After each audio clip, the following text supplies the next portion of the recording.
దేవునికి స్తోత్రం. ప్రైలాడు హల్లెలూయా చెప్దాం. ప్రైలాడు హల్లెలూయా. రెండు చేతులు ఎత్తి చెప్దాం. ప్రైలాడు హల్లెలూయా. సంతోషంగా చెప్పాలి. ప్రైజ్లాడు హల్లెలూయా.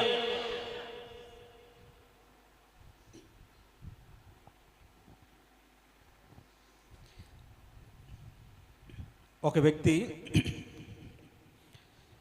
తన తల్లి దగ్గరకు వచ్చి, అమ్మా, ఈరోజు నేను ప్రయోజకుడు అయ్యానంటే అది నీ కష్టమే. నీ రుణం నేను ఎట్లా తీర్చుకోవాలి? నా కోసం ఎంతో కష్టపడ్డావు, ఇదిగో నీకు నెలకు 1,00,000 రూపాయలు ఇస్తాను. ఈ 1,00,000 రూపాయలు నువ్వు ఎలా ఖర్చు చేసుకుంటావు నేను లెక్కడగను, నీ ఇష్టం. ఆనందంగా సంతోషంగా నీకు నచ్చినట్టుగా నువ్వు బ్రతుకు. ఇదే ఈ జీవితానికి నేను ఈ విధంగానైనా సరే నీ రుణం తీర్చుకునే భాగ్యం నాకు దక్కుతుంది అని ఆ తల్లితో చెప్పాడు. అంటే అయ్యా నాకు డబ్బు అని కొన్ని రోజులు నాతో కూడా నా మంచంలో పడుకోయ్యా అని అడిగింది. 1,00,000 రూపాయలు ఇస్తానంటే వద్దనుకున్న తల్లి ఏమడిగిందంట, ఒక 2 రోజులు నాతో పాటు నా మంచం మీద పడుకో అన్నది. అదెంత గొప్ప భాగ్యమమ్మ. సరే పడుకుంటాను అని సంతోషంగా తల్లి పక్కలో పడుకున్నాడు. ఇంకా మంచి నిద్ర పడుతుంది అన్న టైంలో లేపింది తల్లి. అయ్యా కాస్త మంచినీళ్ళు అయ్యా అని సంతోషంగా, నీ సేవ చేయడానికే కదమ్మా నేను ఉంది అని లేచి గ్లాస్ నిండా వాటర్ తెచ్చిచ్చాడు. ఆమె తాగుతూ ఆ గ్లాసు జారి మంచం మీద పడింది. అయ్యో పాపం, అమ్మా చూసుకోవాలి కదమ్మా అని, సరేలే ఏం కదలే అదేమవుతుంది అనుకొని, సరే పడుకో అంటే ఇంకో గ్లాస్ నీళ్ళు తెచ్చేయ అంది. తెచ్చిచ్చాడు, అడిపెట్టి. మళ్ళీ కొద్దిగా ఆయన మంచి నిద్రలో ఉన్నప్పుడు, ఇంకొక పావు గంట అరగంట నిద్రలో ఉన్నప్పుడు మళ్ళీ లేపింది.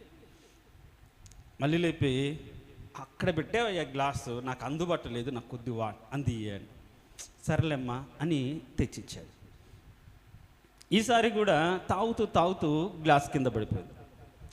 ఏందమ్మా చేతులు వణుకుతున్నాయా, చూసుకోవాలి కదా అని, సర్లే తెచ్చిస్తాలే నువ్వు పడుకో అని తెచ్చి ఆడబెట్టాడు. మళ్ళీ ఒక పావు గంట తర్వాత మళ్ళీ లేపింది. ఈయనకేం అర్థం కాల, ఎన్నిసార్లు లేపుతుంది, నిద్ర పడుతున్న క్షణంలో సడన్గా లేపుతుంది, తట్టి లేపుతుంది అని. ఈసారి 3వసారి 4వసారి నీళ్ళు తెచ్చిచ్చిన తర్వాత ఆ తల్లి ఈసారి ఆ గ్లాస్ నీళ్ళు మంచం మీద పోసింది. పక్కంతా తడిచిపోయింది. పడుకుంటే ఏమవుతుంది, తడుస్తుంది. నిద్ర పడుతుందా? పక్క తడిస్తే ఏంటమ్మా నువ్వు అసలు బుద్ధి ఉందా లేదా నీకు? ఎన్నిసార్లు నీకు నీళ్ళు తెచ్చిచ్చాను, ఎన్నిసార్లు అసలు నువ్వు వయసు మళ్ళిన దానివి ఏదో అనుకోకుండా జరిగిందేమనుకున్నా, కానీ ప్రతిసారి నీళ్ళు పడి పోస్తూనే ఉన్నావు. ఈసారి పక్కంతా తడిచిపెట్టడుగా పోసావు, నీ పక్కన పడుకోమని ఎట్లా పడుకోవాలి నేను? ఆ మాత్రం నీకు బుద్ధి లేదా? జాగ్రత్తగా ఉండవా అంటే, నాకు తెలుసయ్యా, నువ్వు నా రుణం తీర్చుకోవాలన్నావు కదా. చిన్నప్పుడు నువ్వు ఎన్నిసార్లు నేను నిద్రలేని రాత్రులు గడిపాను. తల్లులు పిల్లలు చిన్న వయసులో ఉన్నప్పుడు నిద్రపోయింటారా? ప్రతి నిమిషం పాలకొకసారి దానికొకసారి కనిపెట్టుకొని ఎన్నిసార్లు పక్కలు మార్చాలో, ఎన్నిసార్లు పొత్తిగుడ్డలు మార్చాలో. నిద్ర ఉండదు, ఆరోగ్యం వాళ్ళకు సరిగా ఉండదు. కారణం ఏంటంటే వీళ్ళు పిల్లలు ప్రశాంతంగా పడుకోవాలంటే తల్లిదండ్రులు మేలుకొని వాళ్ళకి ఏం చేస్తే పరిచర్య చేస్తూనే ఉంటారు, ప్రతి అవసరం తీరుస్తూ ఉంటారు. కానీ ఏ రోజైనా విసుక్కుంటుందా తల్లి? ఇన్నిసార్లు పాసు వస్తాడేంటి, ఇన్నిసార్లు ఇలా రోత చేస్తాడేంటి, పాడుపిల్లడు అన్న తల్లి ఎవరైనా లోకంలో ఉన్నారా? ఉండరు. అది నా బాధ్యత. నాకు పుట్టిన కుమారుని నేను జాగ్రత్తగా పెంచాలని వాడు ఎంత రోత చేసినా సరే సహించి భరించి వాడిని ఏం చేస్తుంది? పెద్ద చేస్తుంది, గొప్ప చేస్తుంది, ప్రయోజకుని చేస్తుంది. ఎక్కడ ఎలాంటి స్వార్థం, ఎలాంటిది ఆలోచించకుండా నా కడుపున పుట్టిన బిడ్డలు సంతోషంగా ఉండాలని సేవ చేస్తుంది. అలాంటి సేవను మనము మాటలతోనో డబ్బుతోనో వాళ్ళని తృప్తిపరచలేము. దేనికి స్తోత్రం, హల్లెలూయా. ఆ పిల్లవాడు ఏమనుకున్నాడంటే, నా తల్లి నా కోసం కష్టపడింది కాబట్టి డబ్బు ఇస్తే ఆనందపడిద్ది అనుకున్నాడు. కానీ ఆ తల్లి అన్నదయ్యా, నువ్విచ్చే డబ్బు కాదు నాకు ఆనందం, నన్ను తల్లిగా నువ్వు గుర్తించి నాకు గౌరవం ఇస్తే చాలు అని చెప్పింది. దేవునికి స్తోత్రం, హల్లెలూయా. చెప్దాం ప్రియులారా, హల్లెలూయా. ఎలాంటి ఇందాక మంచి హేతువు లేకుండా, కారణం లేకుండా, తర్వాత వాళ్ళ నుంచి ప్రతిఫలం కోరుకోకుండా ప్రేమించే ప్రేమ ఎవరిదంటే తల్లిదే. అలాంటి తల్లులకు నిండా ధన్యవాదాలు తెలియజేస్తున్నాను. ఈరోజు ప్రపంచవ్యాప్తంగా మదర్స్ డే చేసుకుంటుంది. మదర్స్ డే, మాతృ దినోత్సవం. తల్లిని జ్ఞాపకం చేసుకొని వారు ఏ విధంగా ప్రయాసపడ్డారు అనే దాన్ని జ్ఞాపకం చేసుకొని ఆ మదర్స్ డేను చేసుకుంటుంటారు. మరి వాక్యానుసారంగా మదర్స్ డే చేసుకోవచ్చా అని ఒకవేళ మీరు అడిగితే నేను చేసుకోకూడదని చెప్పను, కానీ తల్లిని ఘనపరచాలని రాయబడింది. దేనికి స్తోత్రం, హల్లెలూయా. చెప్దాం ప్రియులారా, హల్లెలూయా. నీ తల్లిదండ్రులను సన్మానించుము, నువ్వు దీర్ఘాయుష్మంతుడగునట్లుగా. నువ్వు ఈ లోకంలో బాగా ఎక్కువ కాలం బ్రతకాలి అంటే నీ తల్లిదండ్రులు నీవు సన్మానించాలి. ఇంకొకటి, నీకు మేలు కలుగునట్లుగా నీ తల్లిదండ్రులు నువ్వు సన్మానించాలని రాయబడింది. అంటే నీ మేలు అనేది దేవుడు నీకు ఎట్లా చేస్తాడంటే, నీ తల్లిదండ్రులను నువ్వు చూసుకునే దానిని బట్టి, వాళ్ళ పట్ల బాధ్యత కలిగి బ్రతికిన దాన్ని బట్టి నీకు మేలు చేస్తాడు. నేను దీర్ఘాయుష్మంతుని దేవుడు చేస్తాడు. ఇట్లా తల్లిదండ్రుల పట్ల ఒక బాధ్యత కలిగి ఉండునట్లుగా వాక్యాలు ఎన్నో ఉన్నాయి. ఈవెన్ యేసు ప్రభు కూడా శిలువ మరణంలో చనిపోతూ కూడా ఆ బాధ్యతను మరవకుండా యోహానుతో ఇదిగో నీ తల్లి అని చెప్పాడు, బాధ్యతను అప్పచెప్పాడు. సొలొమోను మహారాజు అయినప్పటికీ కూడా తన తల్లి తన దగ్గరికి వస్తే ఆ తల్లిని అక్కడే నిలబెట్టి చెప్పమ్మా నాకుండా ఏం చేశాడు, తన పక్కన కుడి పక్కన ఒక సింహాసనం వేసి కూర్చుండబెట్టాడు. అది వాక్యంలో, బైబిల్లో తల్లికి ఇచ్చినటువంటి ఘనత. దేవునికి స్తోత్రం, హల్లెలూయా. చెప్దాం ప్రియులారా, హల్లెలూయా. కాబట్టి బిడ్డలారా, మీ తల్లిదండ్రులు మీరేం చేయాలి, ఘనపరచాలి, సన్మానించాలి. ముదిము వచ్చినప్పుడు వదిలిపెట్టకుండా వారి విషయంలో జాగ్రత్తగా ఉండాలి, బాధ్యతగా చూసుకోవాలి. ఇలాంటి అనేకమైన మాటలు మనం వాక్యంలో వింటాం. అయితే ఈరోజు మళ్ళీ తల్లులకు ఏం చెప్పాలి? చాలామంది తల్లులు ఉన్నారు కదా. వాస్తవానికి నేను 2 గంటల వరకు మన వాక్యపాఠం రోమిలకు రాసిన పత్రికలో, నియూదుడు అని పేరు పెట్టుకొని ధర్మశాస్త్రం ఎట్లా మీరుతావు అనే మాటను ధ్యానం చేసి, సున్నతిని బట్టి వాళ్ళు ఏ విధంగా గర్విస్తున్నారో అసలు ఏంటి అని దాని గురించి స్టడీ చేసేటప్పటికి పిచ్చెక్కింది. ఒక కంక్లూజన్కి రాలే. వాస్తవానికి వాటికి సంబంధించిన ఒక 2-3 పేజీలు రాసుకొని వాటన్నిటిని క్రోడీకరించుకోవడానికి నేను అక్కడ అన్ని తలంపులు కలిగి వచ్చిన తర్వాత ఇక్కడ కూర్చున్న తర్వాత వాటన్నిటినీ కోడీకరించుకొని అదంతా ఒక సారాంశంగా చెప్పుకోవడానికి దేవుని కృప ఇక్కడ కూర్చున్నప్పుడే తలంపునిస్తాడు. దేనికి స్తోత్రం, హల్లెలూయా. అయితే ఈరోజు ఏం చెప్పుకున్నాం మనం? మాతృ దినోత్సవం కాబట్టి, మదర్స్ డే కాబట్టి ఇక్కడ చాలామంది తల్లులు ఉన్నారు. బిడ్డల గురించి బాధపడుతూ ఉంటారు, బిడ్డల మీద ఆశలు పెంచుకొని ఉంటారు, బిడ్డలు గురించి తలంపు కలిగి ఉంటారు. కానీ ఒక తల్లిగా కొన్ని బాధ్యతలు ఉన్నాయనే విషయాన్ని మర్చిపోతుంటారు. దేనికి స్తోత్రం, హల్లెలూయా. చెప్దాం ప్రియులారా, హల్లెలూయా. ఏంటి ఆ సౌండ్?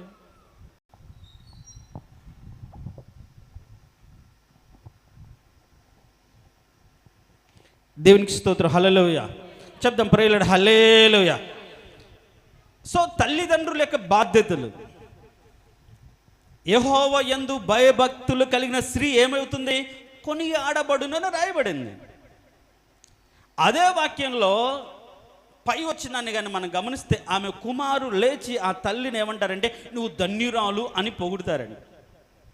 అది కూడా ఎక్కడ ఇంట్లో కాదు, 4 గోడల మధ్య కాదు, ప్రపంచంలో ఎక్కడైనా గవిని ఎదుట గౌని వెలుపల కూడా ఆమెను పొగుడుతారని రాయబడింది. దేవునికి స్తోత్రం, హల్లెలూయా. అంటే తల్లిని సన్మానించేది ఇంట్లోనే కాదు, ఎక్కడున్నా మనం చెప్పగలిగిన స్థాయిలో స్థితిలో ఉండాలి. బైబిల్లో ఒక మాట ఉంది, మీరు కానీ ఇప్పుడున్న తరం అలాంటిదేమో అనిపిస్తుంది. 30వ అధ్యాయం సామెతల గ్రంథం 11వ వచనం.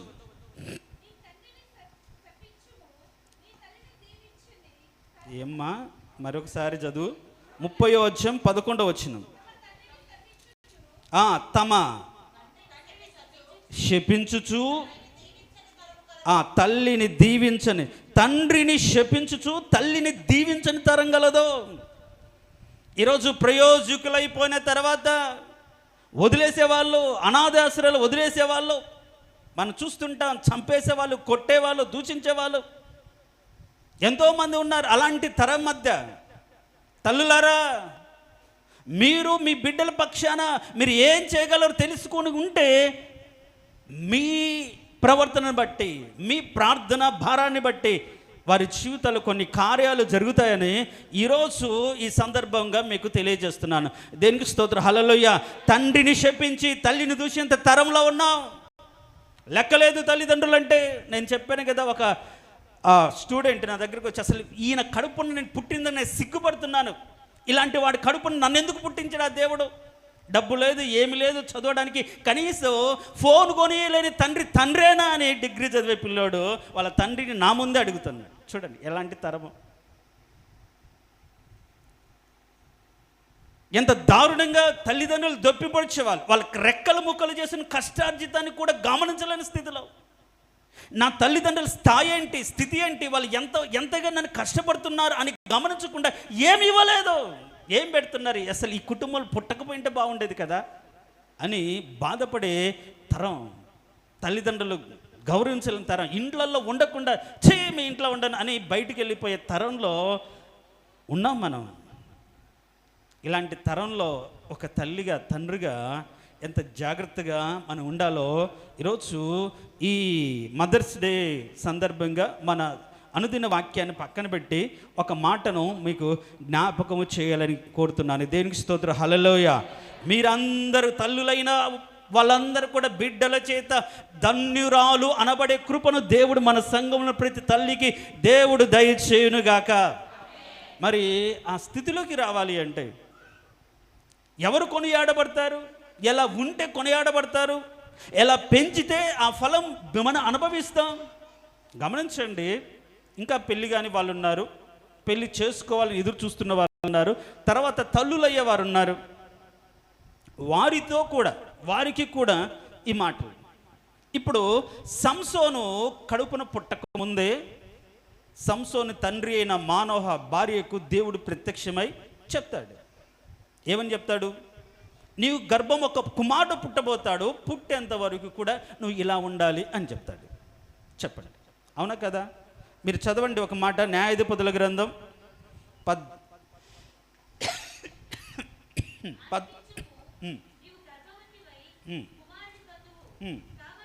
కాబట్టి ద్రాక్షరసమునే కానీ మద్యమునై కానీ, కాబట్టి జాగ్రత్తగా ఉండి ఇలా ఉండు అని చెప్పిన దాన్ని బట్టి పుట్టబో బిడ్డ ఎలా ఉండాలో మాకు ఆ జ్ఞానము దయచేయమని భార్య భర్తలు ఇద్దరు కూడా ప్రార్థన చేసిన దాన్ని బట్టి ఏమంటాడు? 8వ వచనం, అందుకు మానోహ, నా ప్రభువా, నీవు పంపిన దైవజనుడు మరలా మా యొద్దకు వచ్చి పుట్టబోవు ఆ బిడ్డకు మేము ఏమి చేయవలనో దానిని మాకు నేర్పునట్లు దయచేయమని యెహోవాను వేడుకొనగా.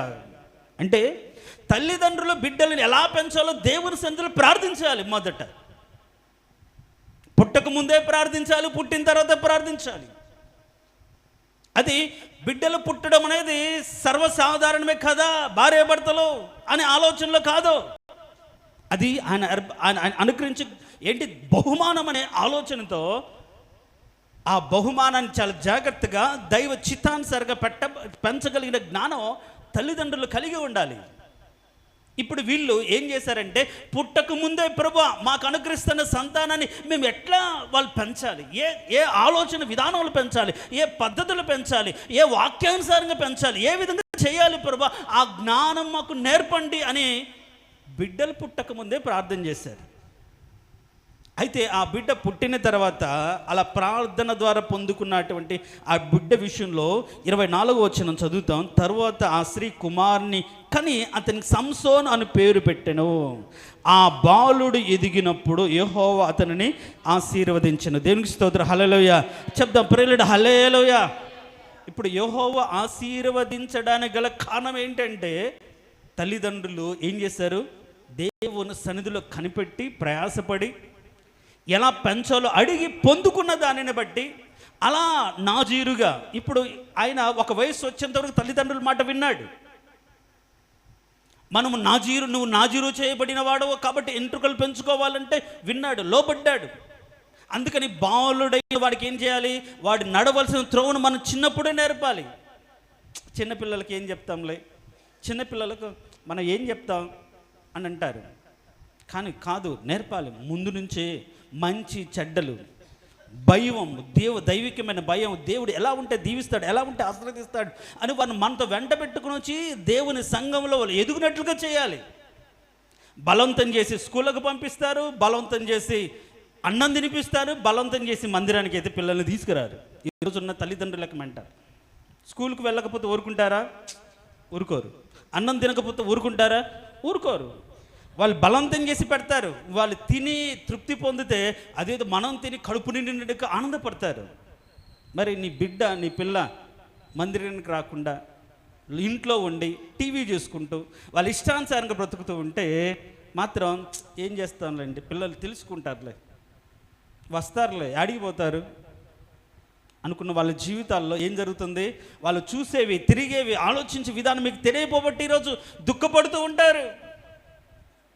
నువ్వు నేర్చుకోవాలి తల్లిగా దేవుని సన్నిధిలో నీ బిడ్డలు ఎలా పెంచాలో, ఏ క్రమంలో పెంచాలో దేవుని సన్నిధిలో నువ్వు అడిగితే నీ బిడ్డ పక్షాన దేవుని సంకల్పం ఏంటి, దేవునికి ఉద్దేశం ఏంటి, ఎందుకు ఆ గర్భఫలం నీకు ఇచ్చాడు, వారిని ఏ విధంగా తయారు చేయాలో దేవుడు నీకు చెప్తాడు. నేను అంటాను, ఒక తల్లిగా నీ బిడ్డ పక్షాన దేవుడు నీకు ఎందుకు ఇచ్చాడు ప్రభా, ఈ బిడ్డ నాకు ఎందుకు ఇచ్చావయ్యా, ఎలా పెంచాలి ప్రభా, ఏ ఉద్దేశంతో ఈ వ్యక్తిని, ఈ బిడ్డను నేను పెంచాలని ఏ రోజైనా నువ్వు అడిగావా? నా కొడుకు డాక్టర్ కావాలి, నా కొడుకు ఇలా కావాలి, ఇలా కావాలి అని మనం కోరుకుంటాం, ఆశపడుతుంటాం. నేను చెప్పాను నా పెద్ద కొడుకు, అరే నువ్వు ఎంతైనా చదువు, కానీ సేవకు సిద్ధంగా ఉండాలి, సేవ అనుభవాలు నేర్చుకోవాలి, దేవుని చిత్తాన్ని అర్థం చేసుకోవాలి. అలా అర్థం చేసుకున్నప్పుడే ఇప్పుడు ఎలీషాను ఇప్పుడు ఏలియా పిలిచాడు, అవునా కదా? పిలవగానే ఏం చేశాడు?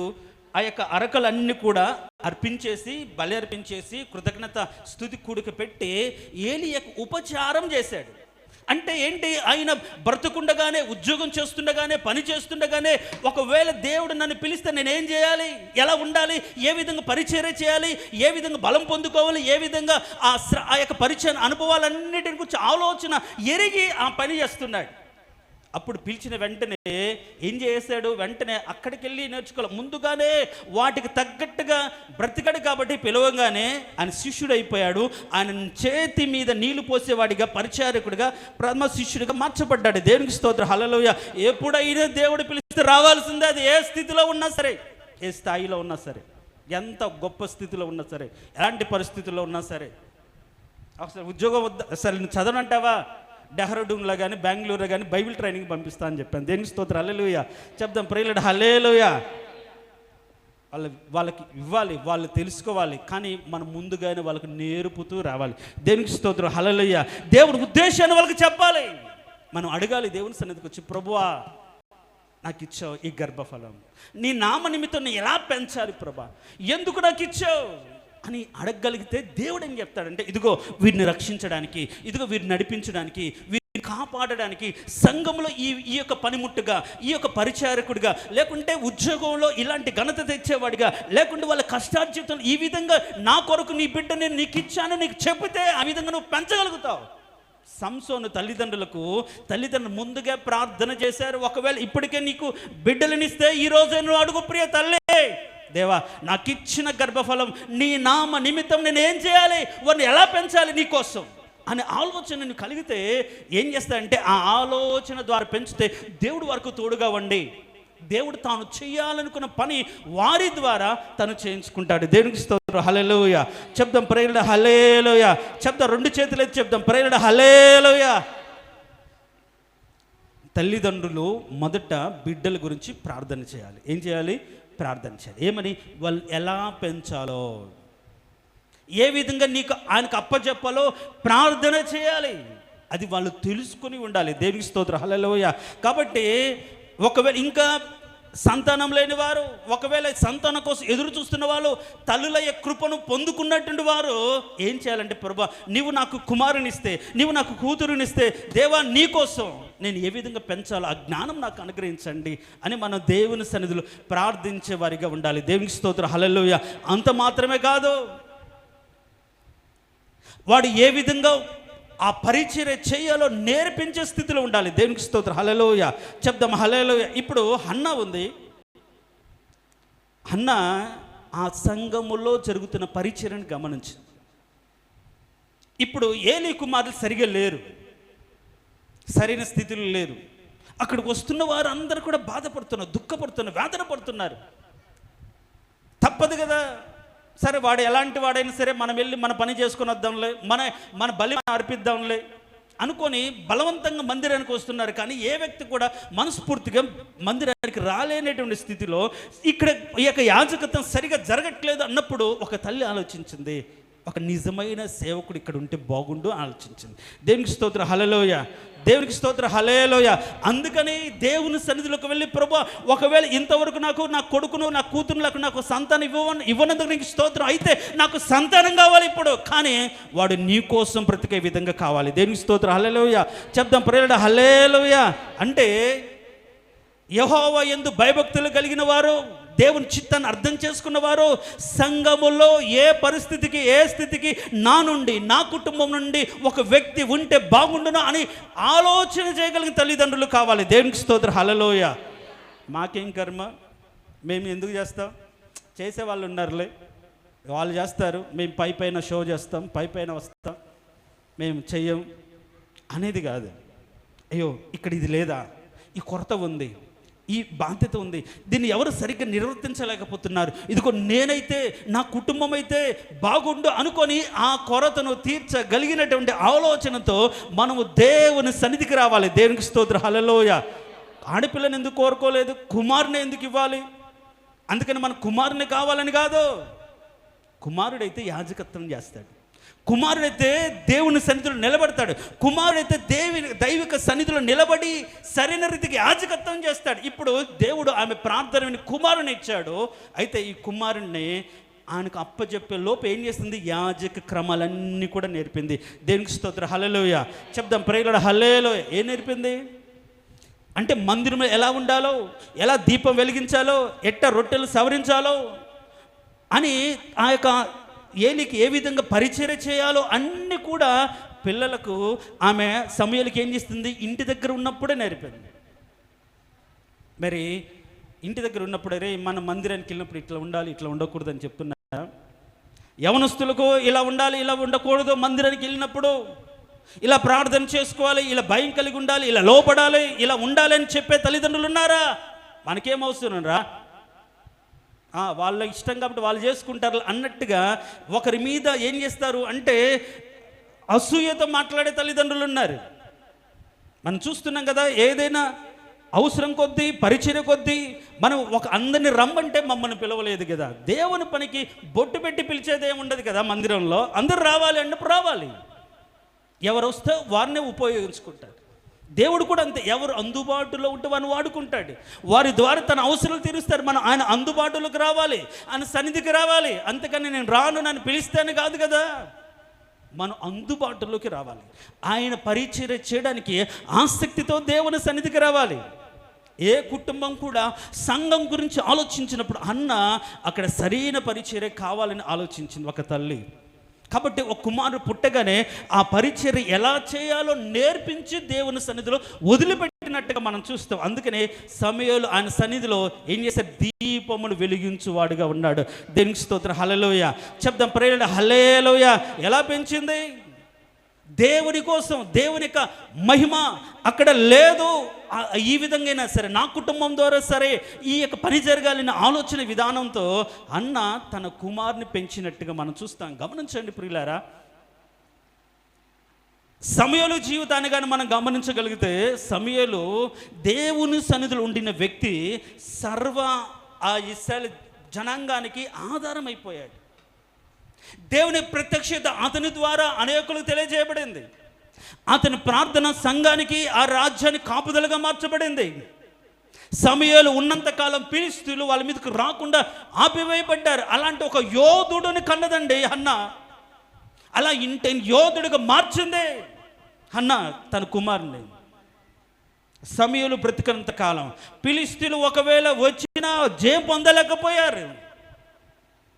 ఆయన చనిపోయిన తర్వాతనే వీళ్ళు ఆ రాజ్యాన్ని స్వాధీనం చేసుకున్నట్టుగా మనం చూస్తాం. సౌలు చనిపోయాడు అని మనం చూస్తాం. గమనించండి ప్రియులారా, ఈరోజు ఒక తల్లిగా దేవుని కోసం నీ కుటుంబం నుండి దేవుని నామ మహిమార్థమై, దేవుని చిత్తానుసారంగా, దేవుని ఉద్దేశం ఏదైతే అక్కడ జరగట్లో అది జరిగించడానికి నీ వంతుగా నీ కుటుంబం నుంచి ఒక వ్యక్తిని ఇవ్వగలిగే స్థితిలో ఒక తల్లి ఉందా అని ప్రశ్నిస్తున్నాను. దేవునికి స్తోత్రం. హల్లెలూయా చెప్దాం. ప్రైలడ్ హల్లెలూయా.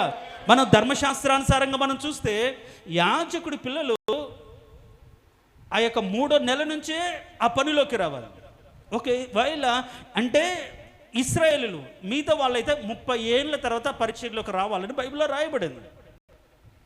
అంటే ఆ పరిచర్య ధర్మాన్ని నేర్చుకోవడానికి రావచ్చేమో, కానీ పరిచారకులుగా, యాజకులు మార్చబడడానికి ఒక నియమం నియమించబడింది. కానీ దేవుని యొక్క దైవదాసుల యొక్క పిల్లలు, దేవుని బిడ్డలు చిన్నప్పటి నుంచే దానికి యోగ్యులుగా దేవుడు తీర్చిదిద్దాడు. ఆ పనిలో నేర్చుకోవాలి, తెలుసుకొని ఉండాలి.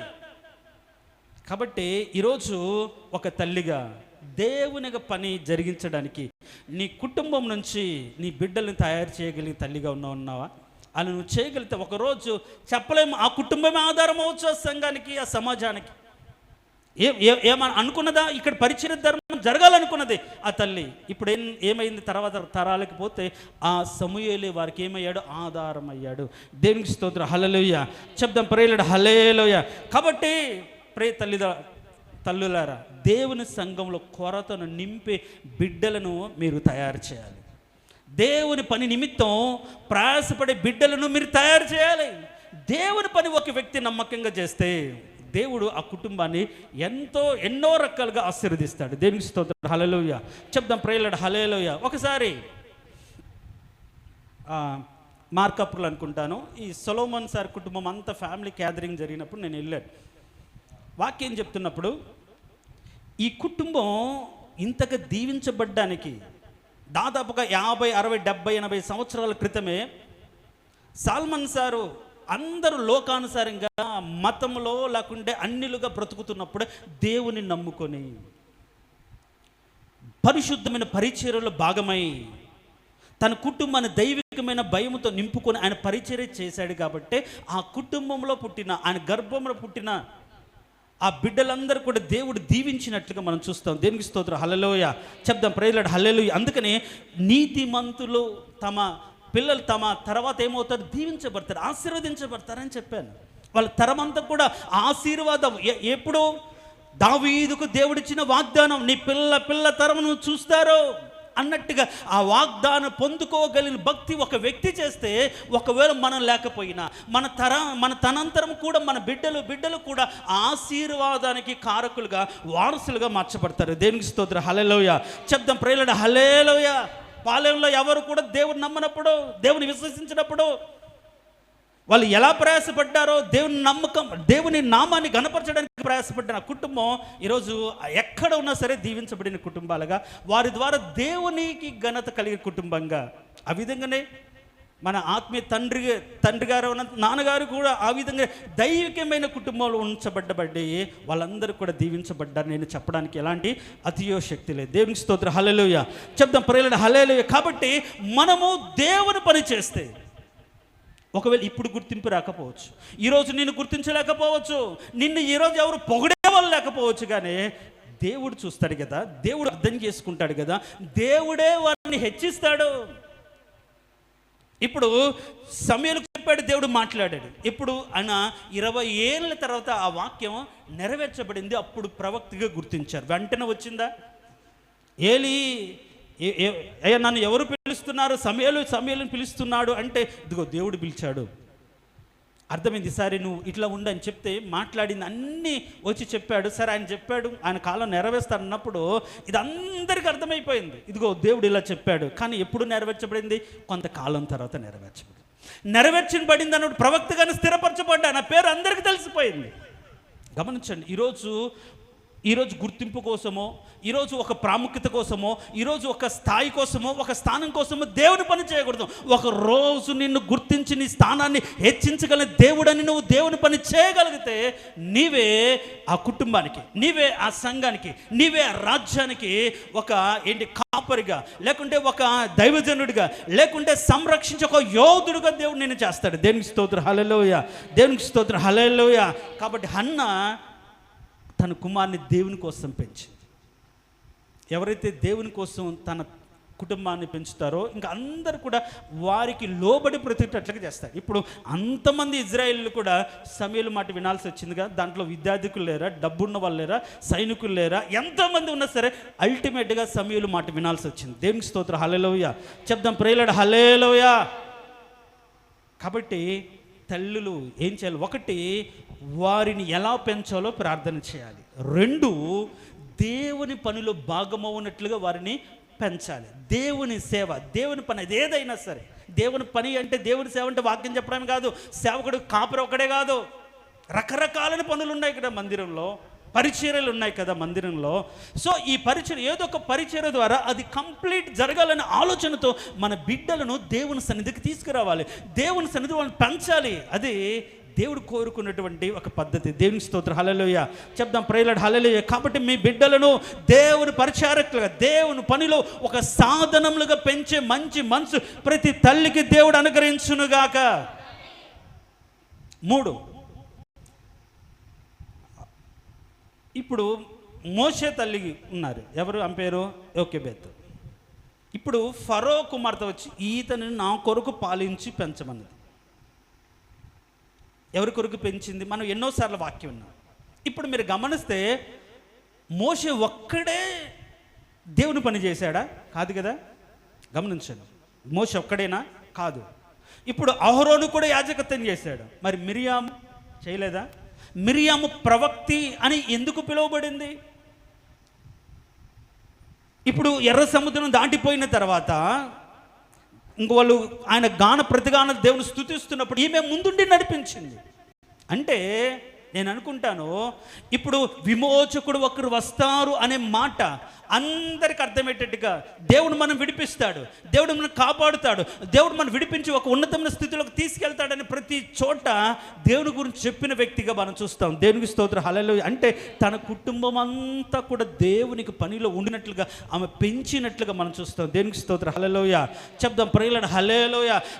మన తల్లిదండ్రుల పెంపకం ఎలా ఉండాలి అంటే, వాళ్ళు పెద్దవాళ్ళు అయిన తర్వాత తల్లిదండ్రులు చెప్పిన మాటను మర్చిపోకుండా దాని ప్రకారంగా బ్రతికే వారిగా మార్చబడాలి. దేవునికి స్తోత్రం, హల్లెలూయా. ఇప్పుడు మోషే గురించి మనం చూస్తే ఒక మాట చూడండి. మోషే గురించి 11వ అధ్యాయం 24వ వచనం, ఎబ్రీయులకు రాసిన పత్రిక.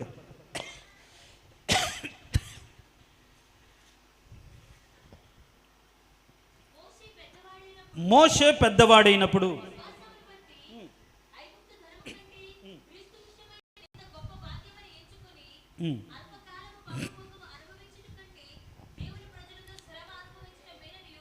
చాలు.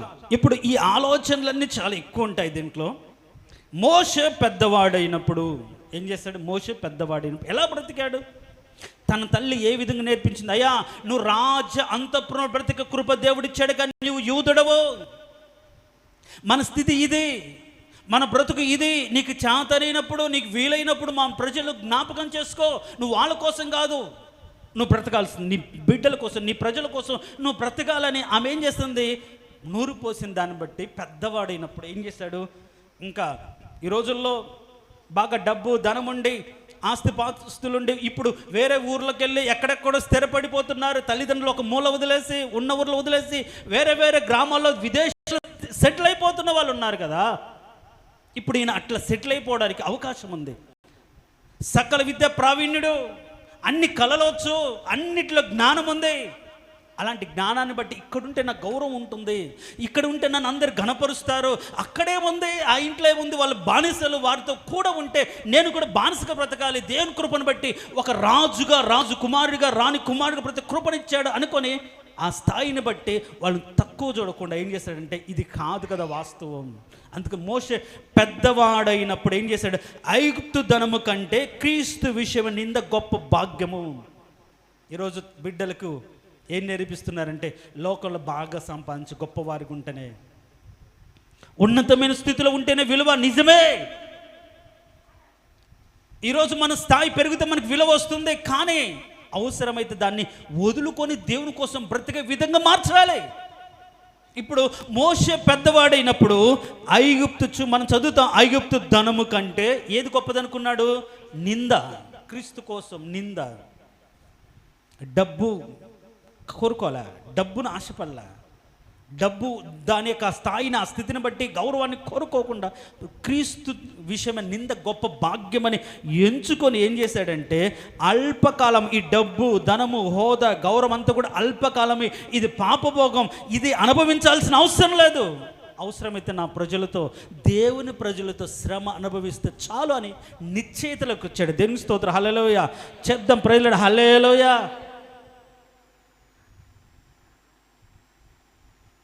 ఈ రోజుల్లో తల్లిదండ్రులు ఏం నేర్పుతున్నారు బిడ్డలకు?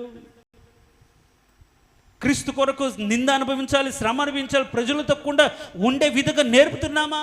ప్రత్యేకపరుచుతుంటారు, గొప్పవారుగా చూపిస్తుంటారు. ఈ రోజుల్లో మన కొందరి స్థాయిల స్థితిని చూస్తుంటే మిగతా వాళ్ళతో కలవకుండా వారిని ప్రత్యేకంగా ఉంచుతూ వరకు ప్రత్యేకమైన గౌరవం లోకంలో చిన్నప్పటి నుంచే ఒక గౌరవం పొందేటట్టుగా. కానీ ప్రజలతో కూడా ఉండి ప్రార్థించేవారిగా, నలగొట్టుకునేవారు, బాధలు చూసేవారిగా, ఇబ్బందిని అర్థం చేసుకునేవారిగా, వారిని విడిపించేవారిగా బ్రతికే విధంగా. డబ్బును బట్టి కాదు, క్రీస్తు కోసం బ్రతకాలి. ఉంటే ఉంటుంది, అది అల్పకాలం, అది కొంతకాలం ఉండే పాపభోగం, అది కాదు మనం భావించాల్సింది. క్రీస్తు రాజ్యం కోసం మనం మనుషులను కట్టాలి, క్రీస్తు రాజ్యం కోసం మనం బ్రతకాలి. డబ్బు, అందుకని ఇందాక మనం చదువుకున్న విస్తారమైన ధన సమృద్ధి ఉండిన దానికంటే ఏంటంటే నీతి మంతుని కలిగిన కొంచెమే మేలు. నువ్వు ఏ విధంగానే డబ్బు సంపాదించని చెప్పేవాళ్ళు ఉన్నారు, కానీ మన నీతిగా సంపాదించే వాళ్ళు ఉండాలని చెప్తున్నారా? నీతిగా బ్రతకాలి. ఈ లోకం అశాశ్వతం, కొంతకాలం బతుకుతాం, ఇది పోతుంది, కానీ శాశ్వతంగా దేవునితో ఉంటాం. కాబట్టి మనం నీతిగా బ్రతకాలి, నీతిగా జీవించాలి అని బిడ్డలకు మనం బోధిస్తే వాళ్ళు పెద్దవాళ్ళైనప్పుడు ఇదంతా కూడా కాదు, దేవుని కృపను బట్టి వాళ్ళు ఏంటి, నీతిలో నీతిమంతులుగా నడుస్తారు. అందరూ నడిపించే నాయకులు కాకపోవచ్చు, అందరూ సేవకులే కాకపోవచ్చు, కానీ వారు బ్రతికిన విధానంలో నీతి కలిగి బ్రతుకుతుంటారు. వాళ్ళకు ఉద్యోగంలో నీతి కలిగి ఉంటారు, పరిశుద్ధత కలిగి ఉంటారు, పవిత్రత కలిగి ఉంటారు, ప్రత్యేకత కలిగి ఉంటారు. అలాంటి భక్తి కలిగిన బిడ్డలను మార్చడానికి చిన్నప్పటి నుంచి వారు ఏం చేయాలి? దైవికమైన భక్తిలో, దైవికమైన పెంపకములో వారికి బోధించాలి. దేవునికి స్తోత్రం, హల్లెలూయా. అందుకని తిమోతిని గురించి అంటారు, ఈ విశ్వాసం మొదట నీ తల్లి అయినా నీ అవ్వ అయిన లోయలో, నీ తల్లి అని యూనిక్లో ఉంది. విశ్వాసం అది వారసత్వంగా రావాలి, నీ కలిగిన విశ్వాసం. ఈరోజు తల్లిదండ్రులు విశ్వాసులు అయితే, తల్లిదండ్రులు మంచి వాళ్ళు, బిడ్డలు చెడిపోయిన వారిగా, దేవునికి దూరంగా బతుకుతున్న వారిగా, వారి నమ్మకం, వారి విశ్వాసం బిడ్డలకు రాని స్థితిలో ఉండిపోతుంది. ఎంత దౌర్భాగ్యం! ఆత్మీయ వారసత్వాన్ని, నమ్మకాన్ని బిడ్డలు పెంచి మనం ఏ విశ్వాసం అయితే కలిగి ఉందో ఆ విశ్వాసం వాళ్ళు కూడా కలిగి బ్రతికే విధంగా ప్రార్థనలు కనిపెట్టాలి, ఆ పరిశుద్ధతలో బ్రతుకున్నట్లు వాళ్ళకి నేర్పాలి, దేవుని సన్నిధికి వారిని తీసుకురావాలి. దేనికి స్తోత్రం, హల్లెలూయా. చెప్దాం ప్రియులారా, హల్లెలూయా. చూడండి, తన కుటుంబాన్ని అంతటిని కూడా దేవుని సేవలో ఉపయోగించింది యోకెబెత్. హన్నా లోటుని తీర్చడానికి తన కుమారుని సంఘానికి ఇచ్చినట్టుగా మనం చూస్తాం. ఆ విధంగానే యూనికే లేకుంటే ఈ ఇంకొకరు ఏం పేరు లోయి వారి యొక్క విశ్వాస వారసత్వం ఏం చేశాడు? తిమోతికి వచ్చినట్టుగా మనం చూస్తాం. గమనించండి ప్రియులారా, ఎప్పుడైతే ఇప్పుడు వీళ్ళ ద్వారా వాళ్ళ తల్లిదండ్రులు గణపరచబడలేదా? చెప్పండి, గణపరచబడ్డారు లేదా? అందుకని యేసు ప్రభును చూసిన వాళ్ళందరూ కూడా నిన్ను మోసిన గర్భం, నీవు కూర్చిన స్థనం ఎంత ధన్యం. ఈరోజు తల్లిదండ్రులకు బిడ్డల ద్వారా ఘనత రావాలి, కానీ వారిని దైవికమైన పద్ధతులు పెంచినప్పుడే, అలా పెరిగినప్పుడే, అలా వారు బ్రతికినప్పుడే ఘనత వస్తుంది. కాబట్టి మొదట తల్లులు ఏం చేయాలంటే వారు దైవ చిత్తానుసారంగా వాళ్ళు పెంచునట్లుగా వాళ్ళు ఏం చేయాలి? దేవుని సన్నిధిలో కనిపెట్టి నేర్చుకోవాలి. మనం నేర్చుకుంటేనే కదా బిడ్డలకు నేర్పుతాం, తెలియజేస్తాం, నేర్పాలి. సంఘములు ఉన్నటువంటి విషయాలను గమనించి మన బిడ్డల సంఘ కార్యకలాపాల భాగస్వాములను మనం చేయాలి. మన కుటుంబం అంతా కూడా దేవుని పనిలో భాగస్వాములకు చేసేటట్టుగా మనం చేయాలి. అంత మాత్రమే కాకుండా వాళ్ళు పెద్దవాళ్ళు అయినప్పుడు ఈ లోక సంబంధాన్ని ఆశించకుండా దేవుని కోసం పరిశుద్ధంగా బ్రతికే విధంగా ఒక పరిశుద్ధమైన బ్రతుకు బ్రతికేటట్లకు వారిని చేయాలి. అది శ్రమ అయిన, బాధ అయిన, నిందైన, అవమానమైన దేవుని కొరకు బ్రతికే బిడ్డలుగా వాళ్ళని మార్చాలి. దేవునికి స్తోత్రం. హల్లెలూయా చెప్దాం ప్రియులారా, హల్లెలూయా. అలా మనము తల్లిదండ్రులుగా ఆ బిడ్డల కోసం ప్రయాసపడితే మన ప్రయాస ఎప్పుడు కూడా వ్యర్థము కాదు. దేవునికి స్తోత్రం. హల్లెలూయా. అందుకనే జాన్ వెస్లీ అనే గొప్ప దైవ సేవకుడు అంటాడు, నా తల్లి యొక్క కన్నీటి ప్రార్థనలో దేవుని సన్నిధికి నేను కొట్టుకొని వచ్చానంటాడు. ఏమంటాడు? తల్లి యొక్క కన్నీటి ప్రార్థన.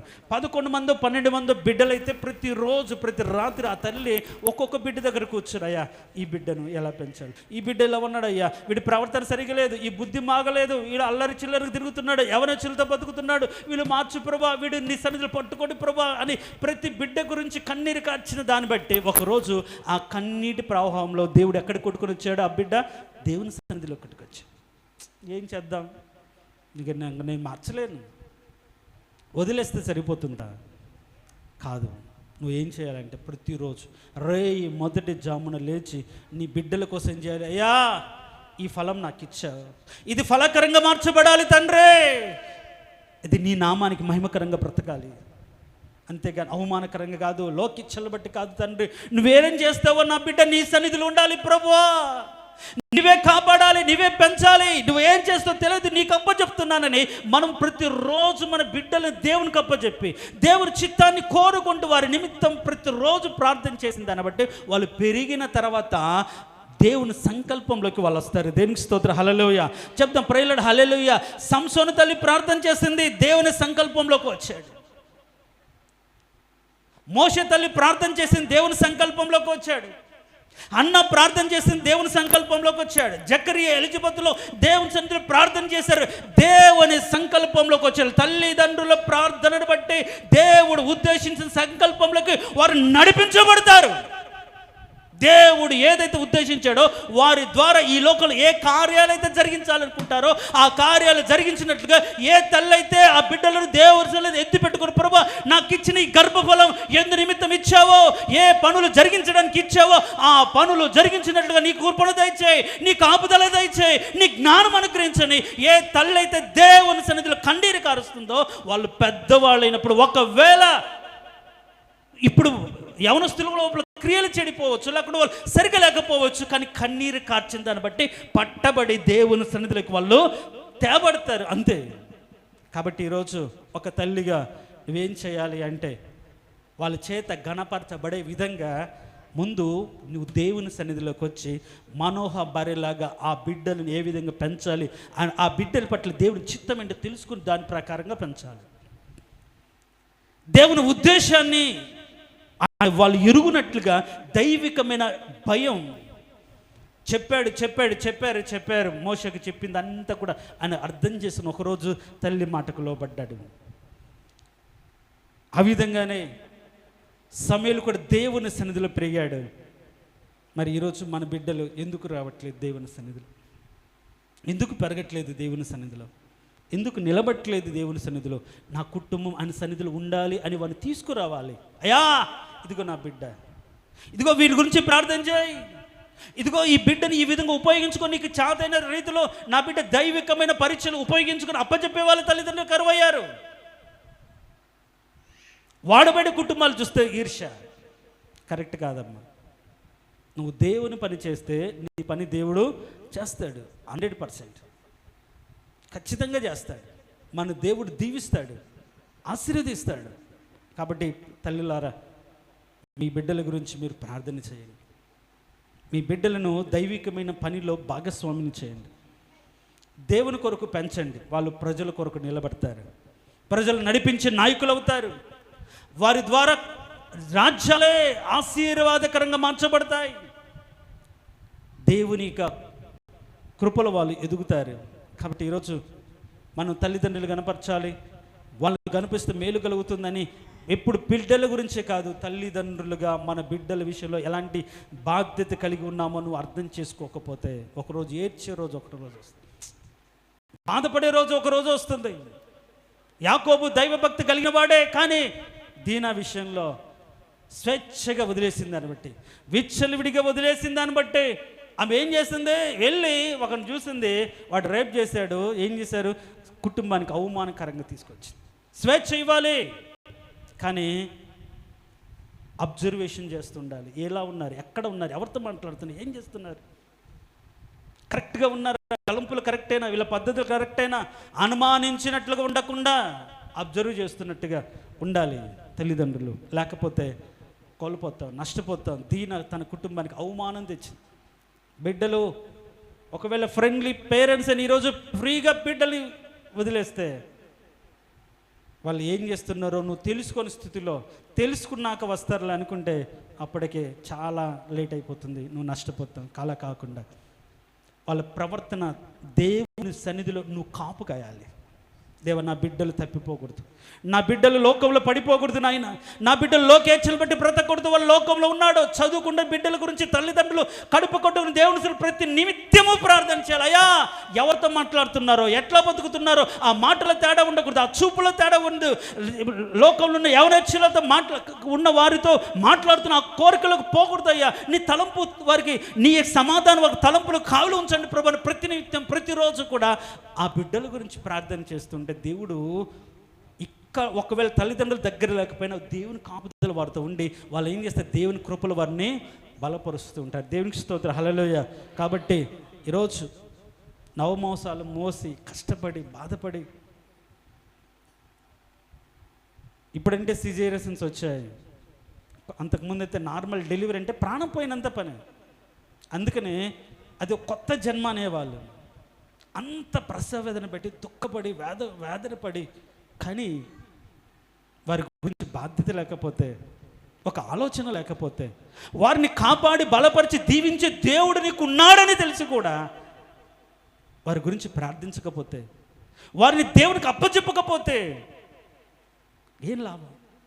కానీ వదిలేద్దామా? వదిలేస్తే ఎట్లా? లోకంలో ఇచ్చలవిడికి బతికి నీకు నీ కుటుంబాన్ని అవమానకరంగా మారిపోతారు కదా. కాబట్టి ఈరోజు మానవ దంపతులు ప్రార్థన చేసినట్లుగా బిడ్డల గురించి ప్రార్థన చేయాలి. హన్నాలాగా ఆ బిడ్డలను దేవుని సన్నిధికి తీసుకురావాలి. యోకోబెతులాగా దైవికమైన భయం కలిగి ప్రవర్తించినట్టుగా, లోకం కాదు, లోక ఇచ్చలు కాదు, లోకంలో ఘనత కాదు, దేవుని కోసం బ్రతికితే ఆ బ్రతుకు దేవుడు దీవిస్తాడని దైవికమైన పద్ధతిలో బిడ్డలను పెంచగలిగితే ఒకరోజు నీకు నీ కుటుంబానికి వారు ఏమవుతారంటే ఘనత తెచ్చిన వారు అవుతారు. కాబట్టి అలాంటి మంచి మనసు ప్రతి తల్లికి దేవుడు దయచేయునుగాక. తలలు వంచండి. తలలు వంచిన మనం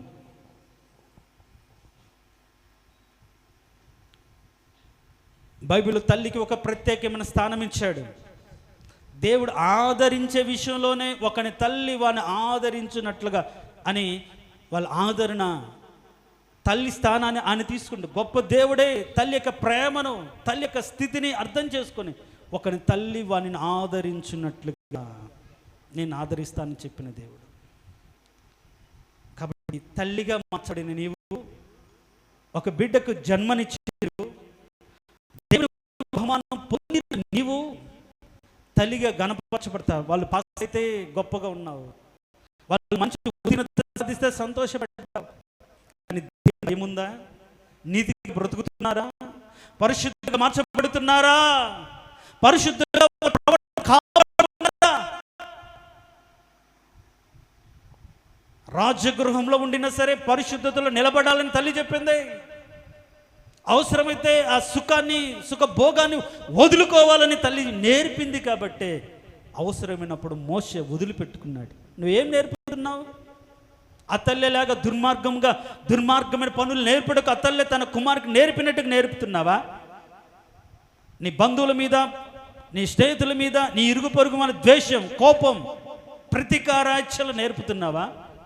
దైవికమైన భయం నీ బిడ్డలకు నేర్పుతున్నావా? ప్రియ తల్లి, ఈరోజు మాతృ దినోత్సవం జరుపుకుంటున్నా ప్రియ తల్లి, నీ బిడ్డలకి ఇప్పటివరకు ఏం నేర్పావు? ఏ విధంగా బ్రతకడం నేర్పావు? ఏ విధంగా జీవించడం నేర్పావు? కాబట్టి ఇక మీదట అయ్యా, నీవు నాకు ఇచ్చిన నా సంతానం ఏ ఉద్దేశంతో ఇచ్చావో, ఏ సంకల్పంతో ఇచ్చావో, ఆ సంకల్పం నా బిడ్డల ద్వారా నీ చిత్తానుసారంగా నెరవేర్చబడినట్లుగా వాళ్ళు సిద్ధం చేసే ఒక తల్లిగా నన్ను మార్చు. అన్నాలాగా నన్ను మార్చు ప్రభా. యోకబేదిలాగా నన్ను మార్చండి ప్రభా. మానవ భార్యలాగా నన్ను మార్చండి ప్రభా అని తల్లి నువ్వు ప్రార్థన చేస్తే ఎంత మంచిది. వాళ్ళు ప్రయోజకులు అవ్వాలి. అది నీ కుటుంబానికి క్షేమం, నీ గంత మరి అలా మార్చబడినట్లుగా దేవుని యొక్క సన్నిధిలో నీ బిడ్డల నిమిత్తం, వాళ్ళ ప్రవర్తన నిమిత్తం, వాళ్ళ భవిష్యత్తు నిమిత్తం నువ్వు అనుకుంటే కాదు, కోరుకుంటే కాదు, ఆశపడితే కాదు, దేవుడు వారి జీవితాలు జోక్యం చేసి క్రియ జరిగించినట్లుగా నువ్వు ప్రార్థన చేయాలి. నీ బిడ్డలని ధన్యురాలనాలే. ఈమె కడుపున పుట్టిన దాన్ని బట్టి ఆ ప్రార్థన నాకు అబ్బింది, ఆ పరిశుద్ధత నాకు అబ్బింది, ఆ నీతిగా బ్రతకడం నేను నేర్చుకున్నాను. నీ బిడ్డలు నీ గురించి చెప్పున్నట్లుగా వాళ్ళు ఎదుట నీ ప్రవర్తన సరిచేసుకొని చక్కదిద్దుకొని వాళ్ళు ఒక వయసుకు వచ్చిన తర్వాత నిన్ను ప్రశ్నించే వారిగా నువ్వు ఉండకుండా, మా అమ్మ అలాంటిదే, మా నాన్న ఇలాంటి వాడు, ఇంత వయసు వచ్చినా సరే ఇష్టానుసారంగా బ్రతుకుతుందనే స్థితిలో నువ్వు ఉండకుండా సరిదిద్దుకొని, మా అమ్మ ఎంత నీతిగా బ్రతుకుతుంది, ఏమీ లేకపోయినా పరిశుద్ధంగా బ్రతికింది, నేను అలా ఉండాలి కదా అని ఒక రోజు వాళ్ళు గుర్తెరుగునట్లుగా, పెద్ద అయినప్పుడు నువ్వు పెంచిన పెంపకం వారికి గుర్తొచ్చున్నట్లుగా, పెద్ద అయినప్పుడు నువ్వు చెప్పిన మాటలన్నీ వాళ్ళకు వినబడినట్లుగా, ఆ రోజు వాళ్ళు బ్రతుకున్నట్లుగా ఈ రోజు నుంచి వారి గురించి నువ్వు కన్నీరు కాచు ప్రియ తల్లి.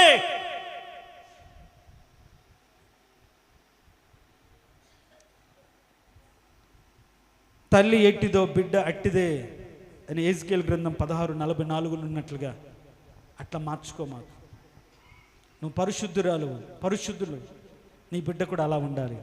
దేవుని కృపలో నువ్వు నీతిమంతురాలవో, పాపము నుంచి పరిశుద్ధపరచుకునే దేవుని కృప చేత నీతిగా బ్రతుకుతున్నటువంటి సంఘస్థురాలు నీలాగా నీ బిడ్డ ఉండాలి, అలా మార్చబడాలి.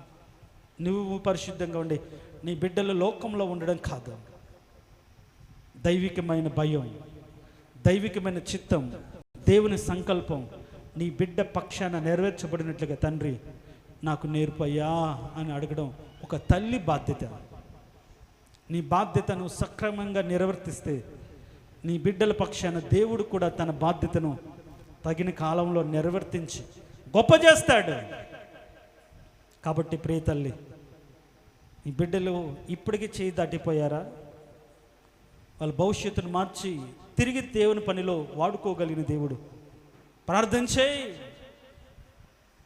దేవుని సన్నిధిలో కన్నీరు కాంచు. ప్రభువా, చేజారిపోతున్నారయ్యా, నేనేం చేయాలి? నా మాట వినట్లేదు ప్రభు, నేనేం చేయాలి అని నువ్వు అడుగు. వేదనపడు, దుఃఖపడు. ఏ విధంగా సరే నా బిడ్డలు ప్రభు నీ సన్నిధిలో ఉండాలి, నీ సహవాసంలోకి రావాలి ప్రభా, లోకంలో ఉండకూడదు. నువ్వు అడుగు, ప్రయాసపడు, దేవుని సన్నిధిలో కన్నీరు కార్చు.